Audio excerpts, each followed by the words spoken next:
Yo, what is going on YouTube? I am Germ here. Today in this video, I wanted to specifically talk about Corejj, and I wanted to give him just a ton of props, a ton of praise for everything that he has been doing, not only during his entire stint in North America, but more specifically the awesome things he has been doing this offseason. I wanted to highlight and talk about a lot of them, and talk about kind of my opinion about Corejj in general, and how I think more imports should hopefully begin to start being like Corejj, and teams should be looking more for guys like Corejj. And less maybe like some other imports that we have seen in the past. But before we get into that, I just want to mention a quick word from our sponsor of today's video, which is going to be Draft Buff. They are a new fantasy esports app, website, whatever you want to call it, where you can play fantasy esports. That is really, really fun. It's really exciting. I know it's a thing that a lot of people like. They do have fantasy leagues where you can play head-to-head all season long, obviously with like your friends, or you can even just join some leagues that they have in the app that people are starting up all the time. They have Royale, where you can kind of draft a team on a budget where you get so much money, each player's worth so much money, you can mix and match your lineups and everything, and that is super, super cool. And then they have Draft Pass, where you can earn avatars, taunts, and things like that to show who's the boss, kind of talk some trash and stuff. It is really, really fun. Obviously, we have the LCS, LEC, LCK seasons coming up, so make sure you check out Draft Buff. I'm going to have a link in the description where you can use kind of my code, sign up with my link. It's also going to be a pinned comment in the description below. I would appreciate a ton if you check that out. Definitely check out Draft Buff today.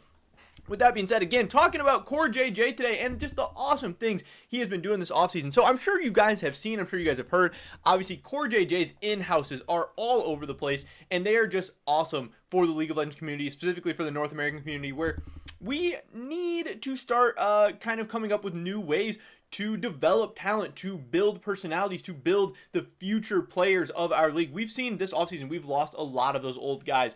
Bjergsen, Doublelift, like Smithy, you know, there's more and more people on their way out all the time. Sneaky's gone. Aftermove seems like he might be on his way out. We're losing that kind of previous generation of League of Legends talent, and it needs to be replaced not only with quality players, so NA can do well. I want to say continue to do well, but obviously they haven't really even done that well. We need to find the next generation of star players so we can go to international events to do well, to compete with teams like Europe and China and Korea and all that, and you know, start winning more and more games off the wild card region and stuff, so we can stay out of that conversation.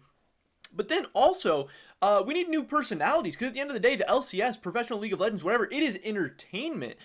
So we need to build big personality star players, guys who are going to be really, really fun, exciting to watch, to play, to see perform. And it's tough to do. It's no small task, but the things Corejj is doing have been really, really awesome. So obviously the last couple of weeks and stuff, he's been streaming a ton of in-house games. He set up this system where people can queue up. It's changing all the time. Sometimes it's like 200 LP master, sometimes it's 300, 500, I don't know. They get a bunch of people.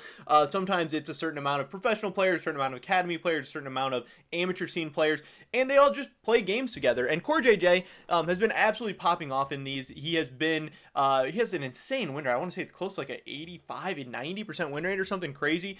There's not a ton of the top level supports even in North America right now. Like Vulcan's not in the country, Sword Art's not in the country, Ignar's not in the country. So it's really Corejj popping off against some bottom tier LCS supports, academy supports, and amateur supports. But for so many of these guys, it is such an amazing experience. I mean, these people are getting to play with Corejj, they're getting to play against Corejj, they're getting to learn from him, talk with him, get those comms, all that stuff, which, yeah, I mean, people play with and against Corejj all the time, obviously in solo queue and stuff like that, but we're getting that competitive environment even during the offseason, where this is a really, really pivotal time for a lot of players and teams. Like right now, there's a lot of people, you know, just straight up taking breaks from the game, chilling, enjoying the holidays, enjoying their break from League of Legends stuff, and then some people who are still really grinding solo queue, grinding in-houses, getting ready and trying to take that next step and get ready for the next season. And I don't really blame people either way. If you do think you need some time off, if you need that mental reset, if you need that physical reset, and you think it's going to help you come back stronger for the next season, more power to you, go for it. But so many of these players, especially, we're about to see like one of the biggest amounts of like rookies and new faces and stuff in the LCS that we've seen in so long. And so many of these guys need to come in and prove themselves right away. So they want to start off the season strong.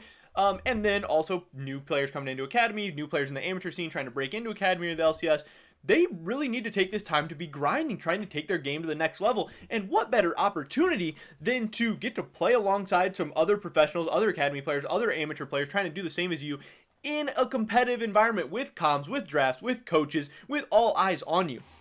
Because again, you're getting to work with big names like Corejj. You're getting to work with big coaching staffs and stuff like in this game they had Jat and Spawn coaching, and they had all these big name players. That's so cool. I mean, for a young up and coming player to get to be coached by Jat, to get to play underneath him, to get to see him watch you play, and like if you pop off, maybe you can imprint yourself in their head and make a lasting impression with them, and maybe this can be one of your big breaks. Also, they're making a ton of content. Corejj is making YouTube videos out of his in-house stuff, and this is doing super well. This is like 26,000 views. This is another opportunity for somebody to get a ton of eyes on them while also learning and getting better at the game, getting better in that team environment, that team setting. I mean, we've seen guys like Tarzan even getting to play in in-house and stuff, where obviously that's an awesome opportunity for him. Whether or not you think he deserves that opportunity is a whole different question. But we're getting to see so many great things coming out of these in-houses. Also, content. League of Legends content, I think, is something that everyone thinks has been kind of lacking for so long. And you see casters getting to stream this stuff, like Captain Flowers making a ton of awesome streams, Dominate getting to cast some games, coach some games, make a ton of content for it. Really helps out the League of Legends just content creation community. Corejj obviously making YouTube videos, everybody getting to stream this stuff. These in-houses are so good for the League of Legends community, for the pros, for the up-and-coming guys, and everyone in so many ways. And obviously, if things are good for the smaller guys, for the academy players, the amateur players, whatever, them getting better, them taking a step up, them improving over the offseason is better for everybody. If Corejj has better competition in the LCS, that's going to make him better. That's going to make him a stronger player over the course of the season, and potentially one day these guys could be his teammates. Right now, he could be training up and building up one of his future teammates that maybe, helps him win an LCS title, helps him get out of groups at World, helps him make it to a World semifinal, something crazy like that. So there's not, nothing in it for him as well. Obviously, he's getting to practice over the course of the season, stay sharp, but also just help out the community in so many different ways. And I think this stuff is so awesome. And again, talking about how Corejj is the type of import that we want. Corejj has performed amazingly as an import in North America. Obviously, we've seen him win a ton of LCS titles. He's won an MVP. He's gone on and had, pretty awesome performances internationally, even though Team Liquid as a whole has kind of been a letdown. He's also been very always trying to make North America better. Not only has he come over and performing, he wants to see Team Liquid do well. He wants to see North America do well. He is always rooting for people. He's obviously trying to make the community and the scene better. He is really all in about the LCS, about North American League of Legends, and that is awesome to see. And that's what we should want for more, imports. Obviously, we've seen a ton of imports come over and just collect checks, take the money, and then not even play well. And that's one thing. If you just come over and don't really even try and play bad and you're just, making millions of dollars, that sucks. That's so terrible to see. That really hurts the League of Legends scene. It hurts the team that you're playing for. And it's just bad in a ton of ways. But if you come over, try your best, do well, that's great. Whatever. That's what we like to see. If you pop off, that's exciting to watch. That's great for fans. That's great for your team, everything.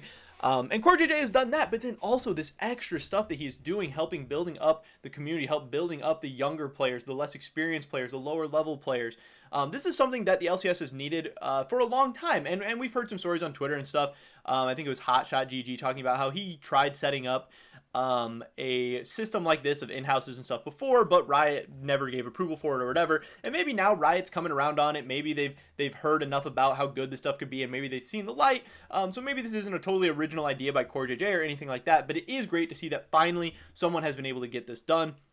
It seems like it's been an overwhelming success. It seems like it's had a ton of positive community feedback and all that stuff, and people have really loved to see it. And again, it's getting thousands of viewers on Twitch every time it goes down, which is great for so many people to be seen by so many new fans. You're helping develop these players' branding, their fan base, their name value, all that good stuff.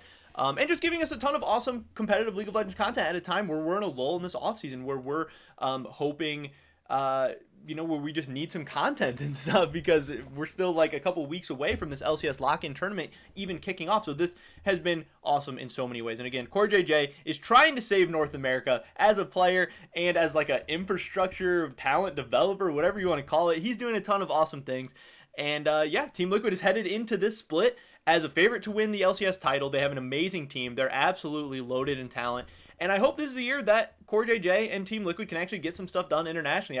They are my favorite to win the LCS title. I think they have a chance to go to Worlds, to make it out of groups, potentially even make it to a World semifinal, which would be absolutely awesome. I hope they do well at MSI. I hope they do well at Worlds, and that'd be crazy to see. And if they do, I know Corejj is going to be a huge part of that because, again, he's been an absolute beast on the Rift. He's been an amazing signing for TL, and honestly, one of the best import signings in North American League of Legends history, not only as a player, but for the stuff he's doing off the Rift as well. And I really, really do love to see it. And I wish and I hope more imports will be like this in the future. I hope this is something that like TSM can get out of Sword Art. I hope this is something that Team Liquid can continue to get out of some of their other guys like Alfari. I know Broxa has been really, really good for North America as well. Not so much on the Rift, but he's been doing some awesome things off the Rift as well. And I hope this is the trend that we start seeing more and more imports and less like maybe some of the imports that we've seen in the past, just collecting checks, heading back home, and overall being a net kind of negative for the North American League of Legends scene and for the LCS specifically. But that is pretty much it for this video today, guys. I just wanted to give a quick shout out to Corejj, highlight some of the awesome things he's been doing